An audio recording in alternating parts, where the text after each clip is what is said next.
Well, hi there folks, this is Zero Star Digester. Welcome back to my YouTube channel, and welcome to Tyranny of Dragons. Nope, not actually. Anyways, we're still continuing to look at Fantasy Grounds here, so I wanted to bring that up and actually show you what we've got going on with this. As I had mentioned throughout my video series on this game, it seems to be very incorporated into the program what you can do with it, and although it's not perfect, as I mentioned many episodes ago, I don't think there is a quote-unquote perfect virtual tabletop out there. There is certainly some advantages as using this system over some of the other systems. Hopefully you watched our Roll20 and got to see that program in action, and hopefully you've been able to check out our Fantasy Grounds videos and see what that is and see how it plays. So this definitely, as I mentioned, plays differently than the Roll20. It is, the software is more built into it, so you can interact more with the objects. They can keep track of stats and hit points and effects and all kinds of wonderful things. So I just loaded up one of my campaigns that I've been working on there, and as I mentioned, I do like to see that the program actually keeps everything well under control. So I was deciding what to do with this program, and should I make my own stuff and everything. So I thought, well, first things first, what I would do is just try to find a nice adventure that I could program in, and that way I would have it, and I could give this a whirl, maybe do a couple 4E one-shots or a couple shots in a row, like a mini campaign or whatever, just to give this game a try and to see what is out there. So I was going through my dungeon magazines, and in Dungeon 219 we have this Dark Legacy of Everd. And you can see it's a D&D adventure for characters 1 to 3. Yep, sounds good. So I was just paging through it, and you can see there's lots and lots of pages here. There's a lot to this. There's many things going on. So I thought, oh, that would be kind of cool. Let's just incorporate this and see what we can do, and see how long it takes and how hard it is, and you know what we can do. So so that's what I was doing, and you notice when I scroll down here, we can go to, I'm just going to kind of minimize this. So the second page is talking about creating a character, and the background, the summary of how the adventure is going to go, and how many sessions, 13 total sessions, possibly less than that because they don't do every session. It's kind of a branching path. So once they get to like session 2 here, they have to decide if they're going to do one thing or they're going to do something else. So depending on if they do one thing or a different thing, you might not do all the encounters. So that's kind of cool. That's why I was like, oh, okay, let's see what we can do. So you can see when I go into our story mode, let's come into our story mode here, you can see that I have now got a whole bunch of this already incorporated into the game. In fact, I got just about all of Chapter 1 done here. So if we click on our overview, Chapter 1, you can see here's the information that was basically in the PDF here, the background and the summary and everything. Background, summary, and you can see I can take the text, I can make it a heading type. I can do all kinds of fancy things with it. I can make it bold, underline it, italics it. I can also link it to other things. So one of the things I linked it to, you can see here, here's just a summary of what's going on. So if the DM, if I decide to run this and I forget what I'm doing, I can look at this. I can also click on the map. Click on the map. There's links to our actual image that I've incorporated into the program there. Downloaded it right from the PDF and just edited it right into the game so the players can see what the map looks like if I wish to share that with them, or whatever. So here's some information about the town, what all the different locations are, and that's pretty much the overview of it. So there's the overview part of it, and of course then we get on to part 1 of the encounter. So part 1 of the encounter starts at the Old Owl Inn, and it's going to blah blah blah, and there's lots of text here. The players can interact with some of the players, some of the other NPCs, and you see I've got it all in chat bubbles, which is actually very, very easy to do. All I have to do is just basically highlight it and put it into a chat bubble. So I'm going to turn it back to normal.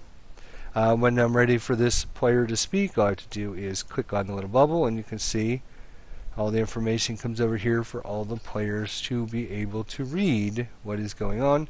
And of course there's a lot of other bubbles. And then there's conversations with each of the different players, asking them about different things. This should probably be a header. Let's add that in there. And how they feel about different things. Here's insight checks if they want to, do insight checks in some of the players. And then eventually, once they're done and they're going to bed, something will happen. And of course, you can see we have here a link again to the map. And of course, we have from there. Let me just minimize or just move this aside, make it a little bit smaller, actually, is what I'm meaning to say. From there, I can just, there we go. I can bring up the encounter level. You can see they've already been checked because the monsters have already been placed on the map. If I was to just simply click on our combat tracker, and we had our PCs here, drag them to the map, and then all I have to do is just, oops, didn't mean to get rid of the combat tracker, just drag this over, automatically adds all of the encounter creatures who've already been positioned on the map. As you can see, they are dark and shadowy. They're invisible to the player, or invisible to the players at this point, until I decide to make them visible depending on line of sight or what's going on or whatever. And of course it automatically rolls initiative for them. So they have all their initiatives. All I have to do is say, okay players, roll initiative, and then I can start plugging in their initiative totals as well. One of the things that I wasn't so sure about in the beginning, and now I am sure about, is making sure you have an actual grid on the map. The grid is very, very important because without the grid, it doesn't know that how to interact with combat participants. So you can see now that I have a grid on here, you can see that the PCs have a green border around them, the monsters have a red border. You can target one another, you can do effects on them, etc., etc., etc. So that's just one of the many encounters that is in this mini campaign so far. Of course, we have interactions at the end. It talks about what's there. As the characters start downstairs, I can click this little link and have them read it to understand what's going on. I have tactics for each of the monsters, the features of the area, and of course rewards that I have given to the players. And of course this again is linked to a parcel that I created.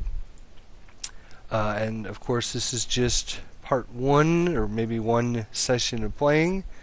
If they complete that session and we continue playing, of course I've got already session 2.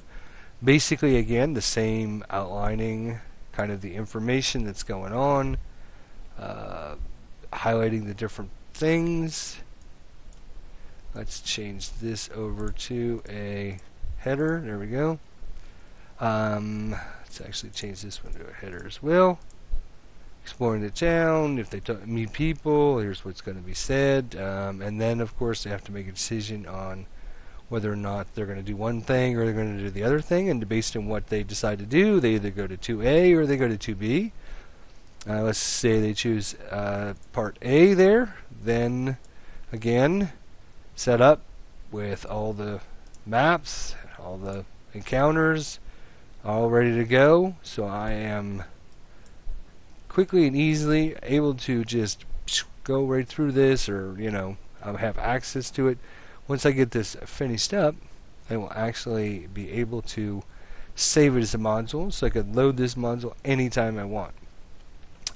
And you can see everything's kept nice and neat and organized, and it's exactly pretty much all of this information from the Dungeon magazine that just incorporated it into Fantasy Grounds. So I have this big long mini adventure. I've only got basically chapter 1 here, but you can see that's quite a bit of information. All this, all this, all this, and this starts chapter 2. So there's about 4 or 5 encounters and different locations and different things going on, etc., etc.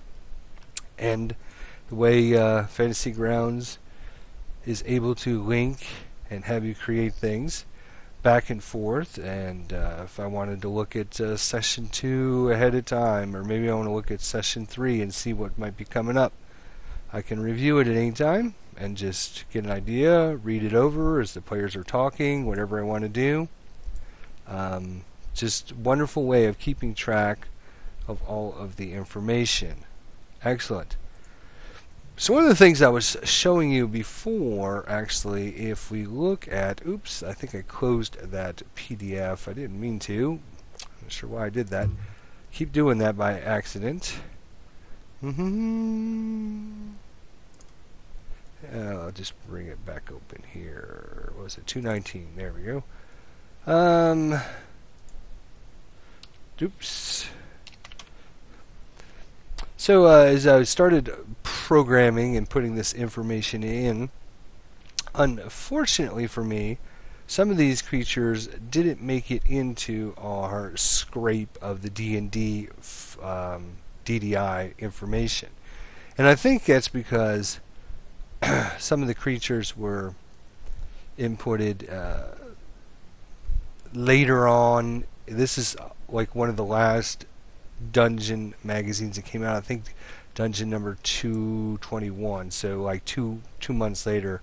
So they might not have added all of these creatures in. The Shadow Stalker was in there, and it was just a matter of finding it and adding it to, but the animated gargoyles were not in there. So I had to add those myself, and I wanted to quickly show you the process for doing that. In fact, if we just scroll down here, there is another one called these Leeching Shadows were not in there. There's regular shadows. There's all kinds of shadows in the regular library that I have, but unfortunately I didn't have the Leeching Shadows. So I'm just going to show you how to add these really quickly here and show you how nice this is. So you can see here there's actually 2 of them that I've already created. I actually created the other one, but I wasn't smart enough to actually put it in the encounter thing to keep everything organized. But now you can see I've already got Leeching Shadows started, and basically all I'm doing is taking the actual text from this and just inputting it into this creature. So I'm just taking the name and just highlighting all the information and just copying and pasting it in there. Traits, so create a trait. So simply click on this button and it brings up a list of all the things, and at that point you can edit or get rid of or whatever. So we want to add a thing, and I just clicked on this little button here and it lets you put the information in. If you don't add anything here into this box, see, these boxes aren't labeled, and that's when I was running into problems yesterday or the other day when I recorded these videos, and then I wasn't sure what to put in what box.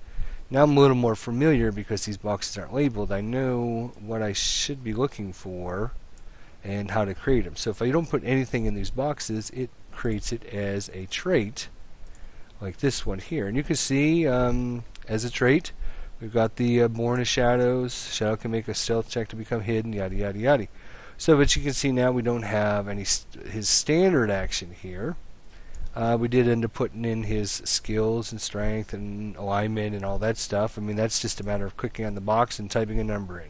So, you know, if it was 15, you just click on the box and type 15, or whatever. Change their alignment, you know, if they have any languages, equipment, etc., etc. So let's add a power here. So again, what we have to do is, if we want to edit these, assuming this box isn't here, you got to click this little slash here, and it's going to bring up the powers section. And I'll kind of expand this a little bit to show you. So if we wanted to add a new power, let's assume that this power wasn't there. Let's just get rid of that. So all we have right now is just its trait, Born in Shadows. Now we want to add this standard action. So we just click on this, and we click on the plus button, and it says, okay, what do you want to create? Well, we want to create a new action. We want to call this, what do we want to call it? We want to call it Shadow Meld. Shadow Meld. Alright, now, first thing is it's an at-will power, so we're going to type in at-will. And you can see as soon as I start that, it changes it to green. Now, if you're familiar with 4th edition, all the different encounter powers, depending on whether they're at will or encounter or daily, have a different color. So it's an at will power. Next thing I need to do is tell it what kind of action it is. It is a standard action. So there we go. And you notice Shadow Meld is necrotic, so I think I actually put that, and I'm not sure about this, but we'll try over here. So, NEC ROTIC. Let's just see if that's right. Shadow Meld, yep, right there, because you see it, Shadow Meld necrotic, just like it is there in the thing. So now that I've already got this started, all I have to do is click the box, just like everything else. And here's what I'm going to do. This is tough. Highlight my text. Hit Control C to copy. Come over here and hit Control V. Now the main thing you have to remember in this is when you paste things in, it keeps all of the paragraph return characters. And depending on how, which is going to mess up how things are laid out on your in your box. So what you have to do is say click on the behind the X there. You see my cursor, and I just hit the delete key, and then I hit the space bar, and it gets rid of that paragraph spacing. And I'm just going to do the same thing throughout the document, and just to make sure that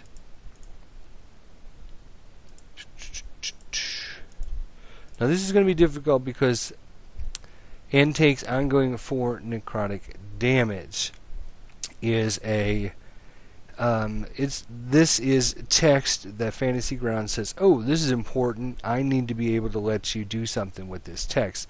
So for me to get in the middle of that is going to be very hard. So what I have to do is kind of get my cursor, and then there we go.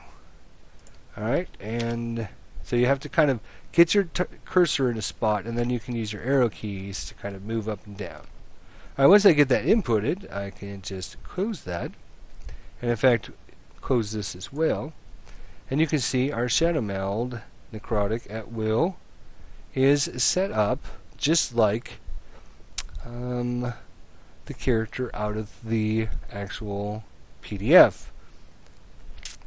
So what I got now is, you will notice once I paste that text in there and I've got it all formatted, you can see that once I hover over certain areas, it knows, oh, +4 versus reflex. That's going to allow me to pick up a dice and do an attack on somebody, because Fantasy Ground knows +4 versus reflex is it's an attack.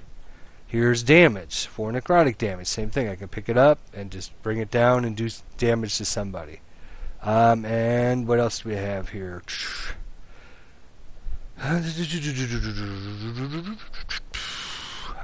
Sometimes you have to just make sure the shadow sits into target space and melds with the shadow, saves and. So this should be something that needs to be necrotic damage, and the shadow sits in the target space, it melds in the shadow, saves and. Oh yeah, because that is not actually like a that's like a special effect. It's not going to actually do. It shouldn't be able to be dropped in. You're going to have to manually do this because there's like nothing built into the system to say, oh, if a target moves into space, it shadow melds, blah blah blah blah blah. So what you do at that point is you would create a condition. Yes, if I can find it. Which one is the conditions here or effects? There we are. So we'll call this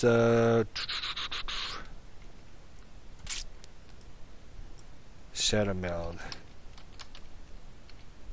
Oh, that's doing a search. I need to actually create a new one. Shadow meld, right? And it's going to give a save. There's no attack bonus or anything like that, but it is a savable effect.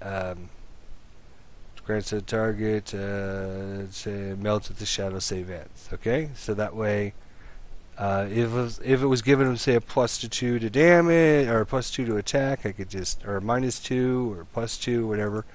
That's what I could put that in there. I can also just click on that, and you can see the effect, the shadow meld to Athea or whatever character has been chosen there. So let's get rid of that. We don't need that. And there is going to be an effect. So that will be important. So you'll have that already programmed in and ready to go. And the target grants combat advantage and takes ongoing for necrotic. So again, I could set up another effect for that. In fact, it might probably a better way to actually do that is to set up a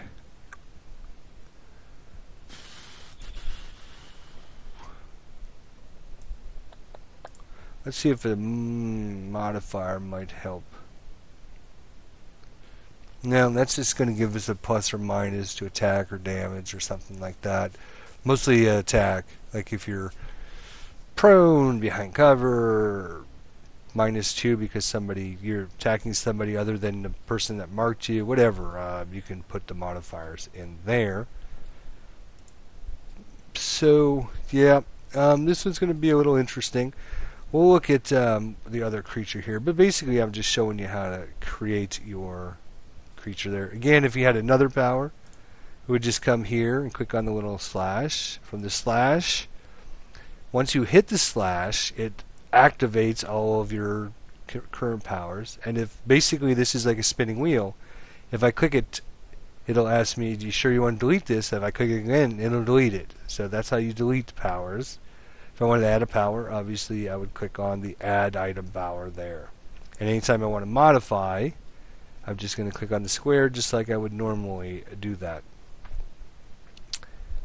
This was actually, and the shadow shifts. Well, that's alright. We'll work on that. We'll figure it out.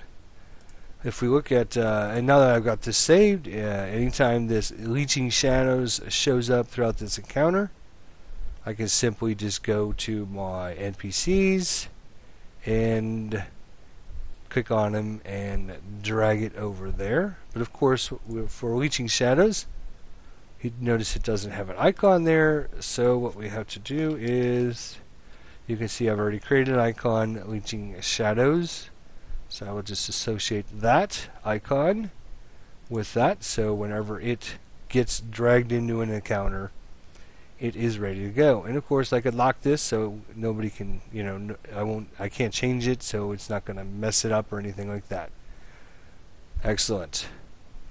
Okay, so let's look at our Dusk Beast. We also created the Dusk Beast here. And I think if we just go down, oh, there's the actual Dusk Beast itself. Right there is a picture of it. We just need to find the actual creature here.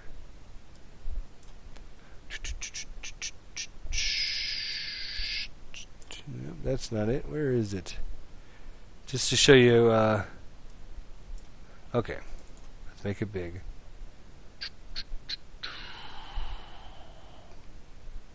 Mm-hmm. Mm-hmm. Mm-hmm. Do. There it is, dust beast. Alright, so if we look at our dust beast that came in the actual... Oops, gotta stop wiggling my mouse. In the actual scenario, there wasn't one in my library of monsters. So if I did a search for it, it wasn't there.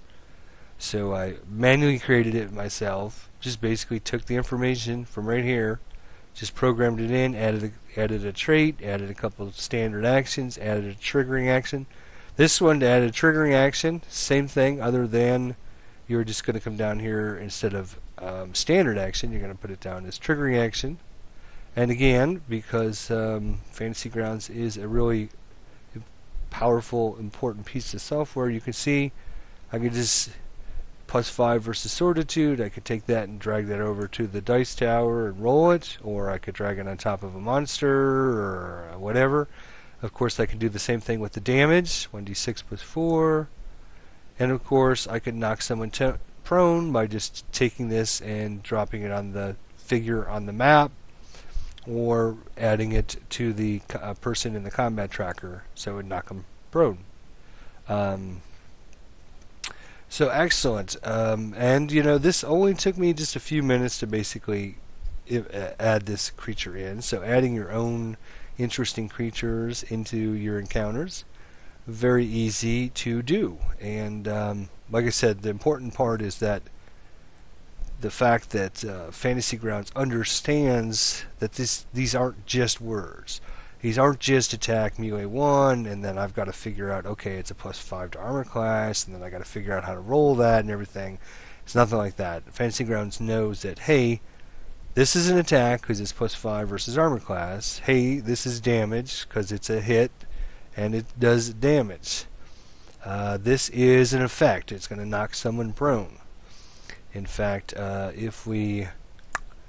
Actually, let's show you this really quickly in action so you can see.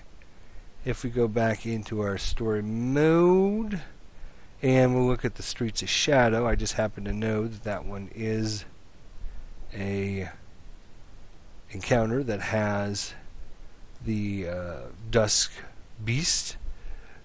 So you can see I've got this all programmed in again. Really nice and easy for myself or anyone to figure out. I can just click on the streets. You can see the street map here. Let's resize it a little bit. I don't need it quite that big, I don't think. Here we go. And you can see the city streets look pretty bare. Let me zoom all the way out here so you guys can see the city streets are pretty bare, right? Nothing going on there.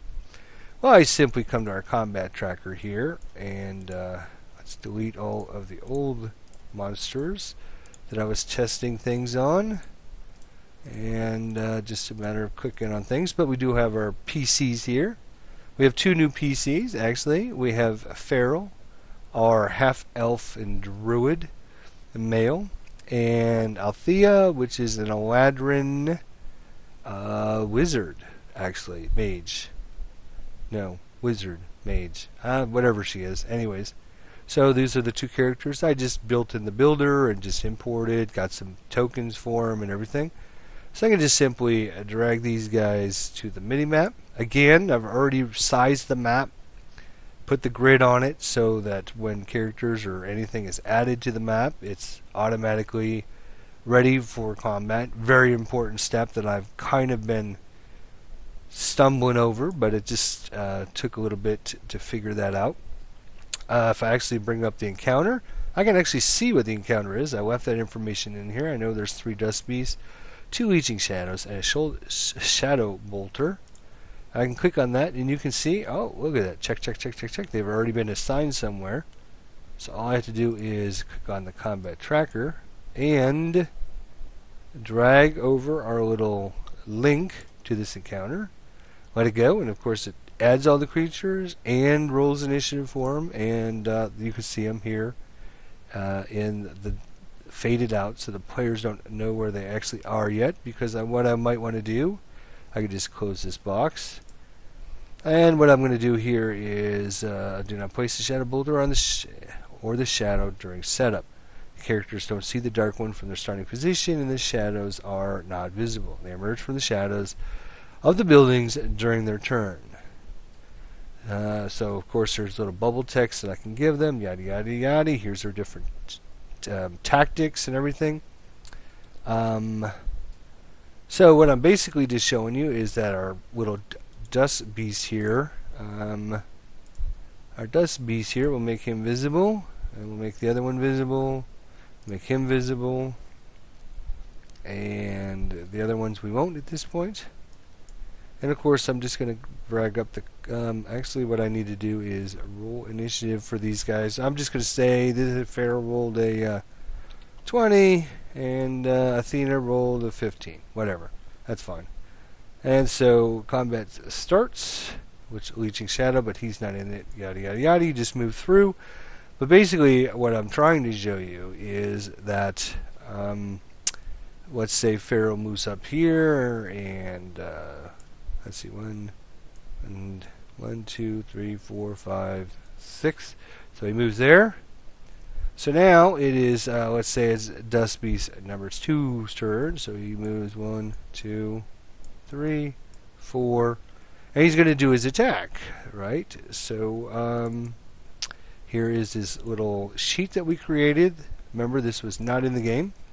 We, of course, have our bite, and we have our rend, and all that, so we're going to assume that he's going to, let's see here, +7 versus armor class. So I just bring the dice over, drop it down on the character, and you should see the Dust Beast is biting versus armor class. He rolls a 20. 20 at Feral, which is the PC, and it is a hit. The Dust Beast can push the target 1 square. If the Dust Beast can't push the target, it knocks it prone. So we'll just say, he moves it, pushes it. Was it slided or pushes the target? Okay. So probably a better idea would have been to actually circle around from behind. But anyways, if he knocked it prone, all I have to do is take this knock it prone and just drag it over. Boom. You can see that Feral is now prone. In fact, I've got everything set to tooltips. I decided that was probably a little bit easier. So anytime you hover over something, you can actually see, it's his health. You see he's healthy, but look at that, he is prone. So again, Fantasy Grounds knows and understands that certain text is important. It's not just text. It's not just filler. It's actually information that needs to be able to interact with the combatants in combat. And this was something I created just by copying and pasting that text in to the Fantasy Grounds from the PDF.